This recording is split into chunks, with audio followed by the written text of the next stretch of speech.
ജീവിതത്തിൽ ചെയ്യാവുന്ന ഏറ്റവും വലിയ നിക്ഷേപം എന്ന് പറയുന്നത് ആരോഗ്യമുള്ള ഒരു ശരീരമാണ്.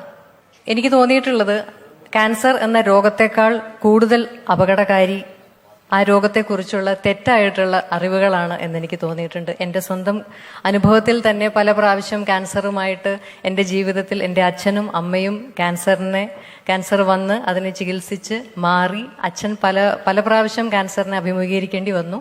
ക്യാൻസർ എന്ന് കേൾക്കുമ്പോൾ അതിനപ്പുറത്തേക്ക് പിന്നെ ജീവിതം ഒന്നുമില്ല എന്ന് വിചാരിച്ചിരിക്കുന്ന പലരും നമ്മുടെ ഇടയിലുണ്ട്. പക്ഷേ എൻ്റെ മുന്നിൽ ബ്രസ്റ്റ് ക്യാൻസർ വന്ന് അതിനെ ധൈര്യത്തോടെ ഒരു ചിരിയോടെ ചെറുത്ത് തോൽപ്പിച്ച് വീണ്ടും പഴയതിലും ഭംഗിയായി ജീവിതത്തിലേക്ക് തിരിച്ചു വന്ന് കൂടുതൽ ആക്റ്റീവായി, കൂടുതൽ സന്തോഷത്തോടെ, കൂടുതൽ സുന്ദരിയായി ജീവിതത്തെ ആസ്വദിക്കുന്ന ഒരു അമ്മ എൻ്റെ വീട്ടിലുണ്ട്. ആ അമ്മയാണ് എന്നെ സംബന്ധിച്ച് മുന്നിലേക്ക് നോക്കുമ്പോൾ എനിക്ക് വളരെ പ്രതീക്ഷയോടെ വളരെ വലിയൊരു ഇൻസ്പിറേഷനായി ഞാൻ നോക്കി കാണുന്നത്.